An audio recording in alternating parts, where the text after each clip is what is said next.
है, यही दिल का गीत है। सच्चे दिल पर साहब राजी, सच्चे दिल पर साहब राजी, वो प्रभु का मीत है, वो प्रभु का मीत है। यही दिल का गीत है, यही दिल का गीत है, यही दिल का गीत है, यही दिल का गीत है।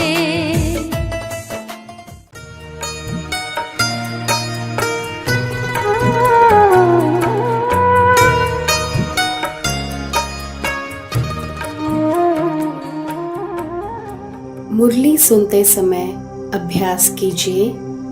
मैं आत्मा गॉडली स्टूडेंट हूँ। ईश्वरीय यूनिवर्सिटी में सुप्रीम टीचर शिव बाबा मुझे पढ़ा रहे हैं। ओम शांति। 20 फरवरी 2022 अव्यक्त बाप दादा के महावाक्य। ओरिजिनल डेट 14 जनवरी 1990। विषय पुरुषार्थ की तीव्र गति में कमी के 2 मुख्य कारण। आज ब्राह्मणों के अनादि रचता बाप दादा विशेष अपनी डायरेक्ट समीप रचना, श्रेष्ठ रचना ब्राह्मण बच्चों को देख रहे हैं। बाप दादा की अति प्यारी रचना ब्राह्मण आत्माएं हो, जो समीप और समान बनने के लक्ष्य को सदा स्मृति में रख आगे बढ़ रहे हो, तो आज ऐसी आदि रचना को विशेष रूप से देख रहे थे। सर्व तीव्र पुरुषार्थी और पुरुषार्थी दोनों की गतिविधि को देख रहे हैं। बाप दादा द्वारा मिली हुई श्रेष्ठ सहज विधि द्वारा कब तीव्र गति व कब तीव्र कभी कम गति दोनों ही प्रकार के ब्राह्मण बच्चों को देखा। पढ़ाई, पालना और प्राप्ति सबको एक जैसी एक द्वारा मिल रही है, फिर गति में अंतर क्यों? तीव्र पुरुषार्थी अर्थात फर्स्ट डिवीजन वाले और पुरुषार्थी अर्थात सेकेंड डिवीजन में पास होने वाले। आज विशेष सभी का चार्ट चेक किया। कारण बहुत हैं, लेकिन विशेष 2 कारण हैं। चाहना सबकी फर्स्ट डिवीजन की है, सेकेंड डिवीजन में आना कोई नहीं चाहता, लेकिन लक्ष्य और लक्षण दोनों में अंतर पड़ जाता है। विशेष 2 कारण क्या देखे? एक संकल्प शक्ति जो सबसे श्रेष्ठ शक्ति है, उसको यथार्थ रीति स्वयं प्रति व सेवा प्रति समय प्रमाण कार्य में लगाने की यथार्थ रीति नहीं है। दूसरा कारण वाणी की शक्ति को यथार्थ रीति समर्थ रीति से कार्य में लगाने की कमी। इन दोनों में कमी का कारण है यूज के बजाय लूज। शब्दों में अंतर थोड़ा है, लेकिन परिणाम में बहुत अंतर पड़ जाता है। बाप दादा ने सिर्फ 3-4 दिन की रिजल्ट देखी, टोटल रिजल्ट नहीं देखी। हर एक की 3-4 दिन की रिजल्ट में क्या देखा? 50% अर्थात आधा आधा। संकल्प और बोल में दोनों शक्तियों के जमा का खाता 50% आत्माओं का, 40% और व्यर्थ व साधारण का खाता 60% देखा। तो सोचो जमा कितना हुआ? ज्यादा वजन किसका हुआ? इसमें भी वाचा के कारण मनसा पर प्रभाव पड़ता है। मनसा वाचा को भी अपनी तरफ खींचती है। आज बाप दादा वाणी अर्थात बोल की तरफ विशेष अटेंशन दिला रहे हैं, क्योंकि बोल का संबंध अपने साथ भी है और सर्व के साथ भी है। और देखा क्या? मनसा द्वारा याद में रहना है, उसके लिए फिर भी बीच बीच में प्रोग्राम रखते हैं, लेकिन बोल के लिए अलबेलापन ज्यादा है। इसलिए बाप दादा इस पर विशेष अंडरलाइन करा रहे हैं।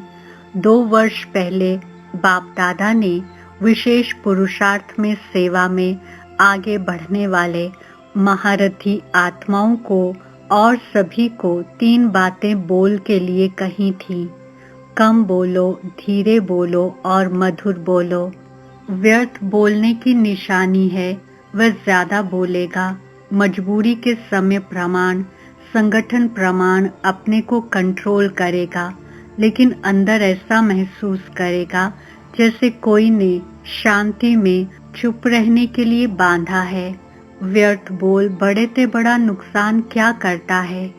एक तो शारीरिक एनर्जी समाप्त होती क्योंकि खर्चा होता है, और दूसरा समय व्यर्थ जाता है। व्यर्थ बोलने वाले की आदत क्या होगी? छोटी सी बात को बहुत लंबा चौड़ा करेगा और बात करने का तरीका कथा मौफिक होगा।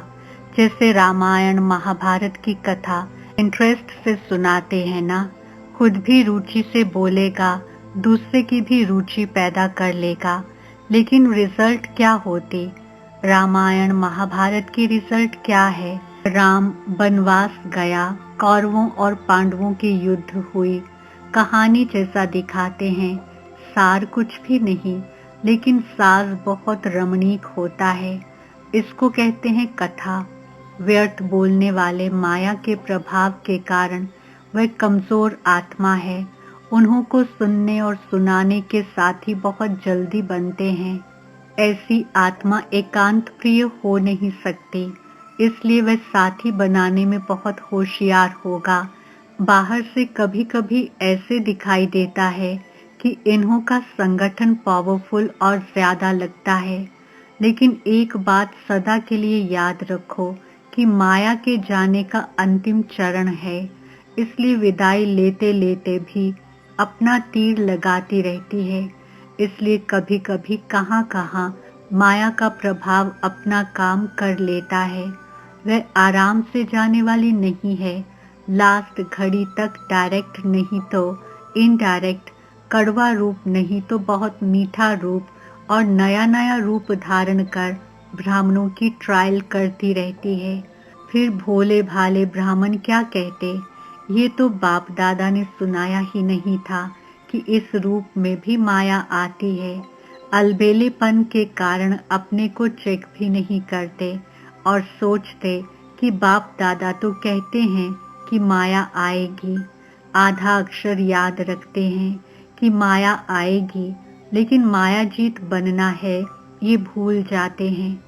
और बात व्यर्थ व साधारण बोल के भिन्न भिन्न रूप देखे। एक सीमा से बाहर अर्थात लिमिट से परे हंसी मजाक, दूसरा टॉन्टिंग वे, तीसरा इधर उधर के समाचार इकट्ठा कर सुनना और सुनाना, चौथा कुछ सेवा समाचार और सेवा समाचार के साथ सेवाधारियों की कमजोरी का चिंतन, ये मिक्स चटनी, और पांचवा अयुक्ति युक्त बोल जो ब्राह्मणों की डिक्शनरी में है ही नहीं। ये 5 रूप रेखाएं देखी। इन पांचों को ही बाप दादा व्यर्थ बोल में गिनती करते हैं। ऐसा नहीं समझो हंसी मजाक अच्छी चीज है। हंसी मजाक अच्छा वह है जिसमें रूहानियत हो और जिससे हंसी मजाक करते हो उस आत्मा को फायदा हुआ, टाइम पास हुआ या टाइम वेस्ट गया। रमणीकता का गुण अच्छा माना जाता है, लेकिन व्यक्ति, समय, संगठन, स्थान, वायुमंडल के प्रमाण रमणीकता अच्छी लगती है। अगर इन सब बातों में से एक बात भी ठीक नहीं तो रमणीकता भी व्यर्थ की लाइन में गिनी जाएगी और सर्टिफिकेट क्या मिलेगा कि हंसाते बहुत अच्छा हैं लेकिन बोलते बहुत हैं, तो मिक्स चटनी हो गई ना। तो समय की सीमा रखो। इसको कहा जाता है मर्यादा पुरुषोत्तम। कहते हैं मेरा स्वभाव ही ऐसा है। ये कौन सा स्वभाव है? बाप दादा वाला स्वभाव है, तो इसको भी मर्यादा पुरुषोत्तम नहीं कहेंगे, साधारण पुरुष कहेंगे। बोल सदैव ऐसे हों जो सुनने वाले चातक हों कि ये कुछ बोलें और हम सुने। इसको कहा जाता है अनमोल महावाक्य। महावाक्य ज्यादा नहीं होते, जब चाहे तब बोलता रहे, इसको महावाक्य नहीं कहेंगे। तो सतगुरु के बच्चे, मास्टर सतगुरु के महावाक्य होते हैं, वाक्य नहीं। व्यर्थ बोलने वाला अपनी बुद्धि में व्यर्थ बातें, व्यर्थ समाचार, चारों ओर का कूड़ा किचड़ा जरूर इकट्ठा करेगा, क्योंकि उनको कथा का रमणीक रूप देना पड़ेगा। जैसे शास्त्रवादियों की बुद्धि है ना, इसलिए जिस समय और जिस स्थान पर जो बोल आवश्यक हैं, युक्ति युक्त हैं, स्वयं के और दूसरी आत्माओं के लाभ लायक हैं, वही बोल बोलो। बोल के ऊपर अटेंशन कम है, इसलिए इस पर अंडरलाइन विशेष इस वर्ष बोल के ऊपर अटेंशन रखो। चेक करो बोल द्वारा एनर्जी और समय कितना जमा किया और कितना व्यर्थ गया। जब इसको चेक करेंगे तो स्वतः ही अंतर्मुखता के रस को अनुभव कर सकेंगे। अंतर्मुखता का रस और बोलचाल का रस, इसमें रात दिन का अंतर है। अंतर्मुखी सदा भृकुटी की कुटिया में तपस्वी मूर्त का अनुभव करता है। समझा? समझना अर्थात बनना। जब कोई बात समझ में आ जाती है तो वह करेगा जरूर, समझेगा जरूर। टीचर्स तो हैं ही समझदार, तब तो भाग्य मिला है ना, निमित्त बनने का भाग्य। इसका महत्व अभी कभी कभी साधारण लगता है, लेकिन यह भाग्य समय पर अति श्रेष्ठ अनुभव करेंगे। किसने निमित्त बनाया, किसने मुझात्मा को इस योग्य चुना, ये स्मृति ही स्वतः श्रेष्ठ बना देती है। बनाने वाला कौन? अगर इस स्मृति में रहो तो बहुत सहज निरंतर योगी बन जाएंगे। सदा दिल में बनाने वाले बाप के गुणों के गीत गाते रहो तो निरंतर योगी हो जाएंगे। ये कम बात नहीं है। सारे विश्व की कोटों की कोट अर्थात करोड़ों आत्माओं में से कितनी निमित्त टीचर्स बनी हो। ब्राह्मण परिवार में भी टीचर्स कितनी हैं, तो कोई में कोई हो गई ना। टीचर अर्थात सदा भगवान और भाग्य के गीत गाती रहें। बाप दादा को टीचर्स पर नाज होता है, लेकिन राजयुक्त टीचर्स पर नाज होता है। अच्छा, प्रवृत्ति वाले भी मजे में रहते हैं ना, मूंझने वाले हो या मजे में रहने वाले हो। ब्राह्मण जीवन में हर सेकंड तन मन धन जन का मजा ही मजा है। आराम से सोते हो, आराम से खाते हो, आराम से रहना, खाना, सोना और पढ़ना। और कुछ चाहिए क्या? पढ़ना भी ठीक है या अमृत वेले सो जाते हो? ऐसे कई बच्चे करते हैं। कहेंगे सारी रात जाग रहे थे, सुबह को नींद आ गई। या एक सेवा करेंगे तो अमृत वेले को छोड़ देंगे। तो जमा क्या हुआ? एक्स्ट्रा जमा तो हुआ नहीं। एक तरफ सेवा की, दूसरे तरफ अमृत वेला मिस किया तो क्या हुआ? लेकिन नेमीनाथ माफिक ऐसे झुटका खाते नहीं बैठना। वह टीवी भी बहुत अच्छी होती है। जैसे वे योग के आसन करते हैं ना, अनेक प्रकार के पोज बदलते रहते हैं, तो यहाँ भी ऐसे हो जाते हैं। सोचते हैं सहज योग है ना, इसलिए आराम से बैठो। कईयों की तो ट्यून भी बाप दादा के पास सुनने में आती है। बाप दादा के पास वह भी कैसेट है, तो अब डबल अंडरलाइन करेंगे ना, फिर बाप दादा सुनाएंगे कि रिजल्ट में कितना अंतर पड़ा। अच्छा, चारों ओर के श्रेष्ठ लक्ष्य और श्रेष्ठ लक्षण धारण करने वाले तीव्र पुरुषार्थी आत्माओं को, सदा अपने बोल को समय और संयम में रखने वाले पुरुषोत्तम आत्माओं को, सदा महावीर बन माया के सर्व रूपों को जानने वाले नॉलेजफुल आत्माओं को, सदा हर सेकंड मौज में रहने वाले बेफिक्र बादशाहों को बाप दादा का याद, प्यार और नमस्ते। अच्छा, मीठे मीठे सिक्के हमारे बच्चों पर हमारे बाप दादा का याद प्यार और गुणगान। ऐसे हम रूहानी बच्चों की रूहानी बाप दादा को याद, प्यार, गुड मॉर्निंग, नमस्ते और बहुत बहुत शुक्रिया। अव्यक्त बाप दादा की पार्टियों से मुलाकात। पहला, साइलेंस की शक्ति को अच्छी तरह से जानते हो।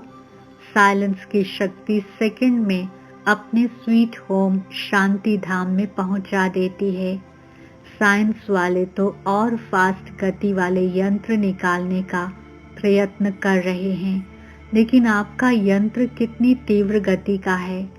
सोचा और पहुंचा, ऐसा यंत्र साइंस में है जो इतना दूर बिना खर्च के पहुंच जाए। वो तो एक एक यंत्र बनाने में कितना खर्चा करते हैं, कितना समय और कितनी एनर्जी लगाते हैं। आपने क्या किया, बिना खर्चे मिल गया। ये संकल्प की शक्ति सबसे फास्ट है।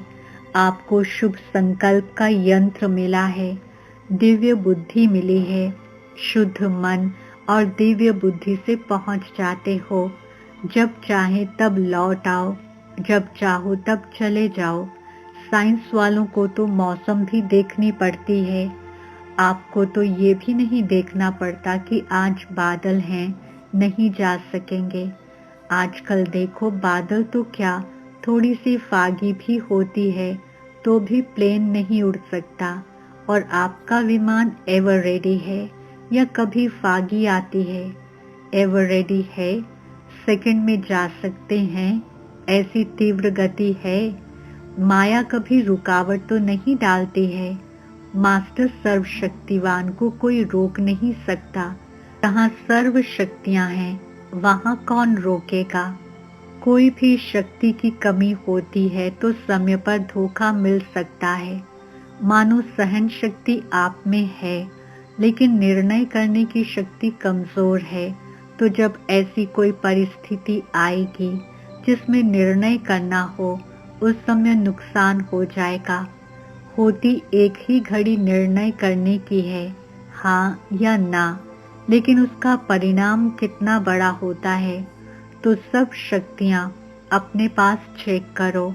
ऐसे नहीं ठीक है, चल रहे हैं, योग तो लगा रहे हैं, लेकिन योग से जो प्राप्तियां हैं वे सब हैं, या थोड़े में खुश हो गए कि बाप तो अपना हो गया।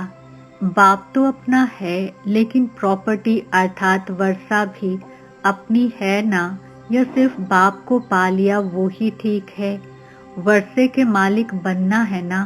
बाप की प्रॉपर्टी है सर्व शक्तियाँ, इसलिए बाप की महिमा ही है सर्वशक्तिवान ऑलमाइटी अथॉरिटी। सर्व शक्तियों का स्टॉक जमा है या इतना ही है, कमाया और खाया बस। बाप दादा ने सुनाया है कि आगे चलकर आप मास्टर सर्वशक्तिवान के पास सब भिखारी बनकर आएंगे। पैसे या अनाज के भिखारी नहीं, लेकिन शक्तियों के भिखारी आएंगे। तो जब स्टॉक जमा होगा तब तो देंगे ना। दान वही दे सकता जिसके पास अपने से ज्यादा है। अगर अपने जितना ही होगा तो दान क्या करेंगे? तो इतना जमा करो। संगम पर और काम ही क्या है, जमा करने का ही काम मिला है। सारे कल्प में और कोई युग नहीं जिसमें जमा कर सको। फिर तो खर्च करना पड़ेगा। जमा नहीं कर सकेंगे तो जमा के समय अगर जमा नहीं किया तो अंत में क्या कहना पड़ेगा? अब नहीं तो कब नहीं। फिर टू लेट का बोर्ड लग जाएगा। अभी तो लेट का बोर्ड है, टू लेट का नहीं। सभी माताओं ने इतना जमा किया है। शिव शक्तियाँ हो या घर की माताएं हो, शिव शक्ति कहने से शक्तियाँ याद आती हैं। किन माताओं को बाप ने शिव शक्ति बना दिया है? अगर कोई शक्ल आकर देखे तो क्या कहेंगे? ऐसी शक्तियाँ होती हैं क्या? लेकिन बाप ने पहचान लिया कि वे आत्माएं शक्तिशाली हैं। बाप तो आत्माओं को देखता है, न बूढ़ा देखता, न जवान देखता, न बच्चा देखता। आत्मा तो बूढ़ी व छोटी है ही नहीं। तो ये खुशी है ना कि हमको बाबा ने शिव शक्ति बना दिया। दुनिया में कितनी पढ़ी लिखी माताएं हैं, लेकिन बाप को गांव वाले ही पसंद हैं। क्यों पसंद हैं? सच्ची दिल पर साहेब राजी। बाप को सच्ची दिल प्यारी लगती है। जो भोले होंगे उन्हें झूठ कपट करने नहीं आएगा। जो चालाक चतुर होते हैं उसमें ये सब बातें होती हैं। तो जिसकी दिल भोली है अर्थात दुनिया की मायावी चतुराई से परे हैं, वे बाप को अति प्रिय हैं। बाप सच्चे दिल को देखता है, बाकी पढ़ाई को, शक्ल को, गांव को, पैसे को नहीं देखता है। सच्ची दिल चाहिए, इसलिए बाप का नाम दिल वाला है। अच्छा, वरदान। दृढ़ निश्चय द्वारा फर्स्ट डिवीजन के भाग्य को निश्चित करने वाले मास्टर नॉलेजफुल भव। स्पष्टीकरण। दृढ़ निश्चय भाग्य को निश्चित कर देता है। जैसे ब्रह्मा बाप फर्स्ट नंबर में निश्चित हो गए, ऐसे हमें फर्स्ट डिवीजन में आना ही है, ये दृढ़ निश्चय हो। ड्रामा में हर एक बच्चे को ये गोल्डन चांस है। सिर्फ अभ्यास पर अटेंशन हो तो नंबर आगे ले सकते हैं। इसलिए मास्टर नॉलेजफुल बन हर कर्म करते चलो। साथ के अनुभव को बढ़ाओ तो सब सहज हो जाएगा। जिसके साथ स्वयं सर्वशक्तिमान बाप है, उसके आगे माया पेपर टाइगर है। स्लोगन। स्वयं को हीरो पाठधारी समझ बेहद नाटक में हीरो पाठ बजाते रहो। ओम शांति।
सच्चे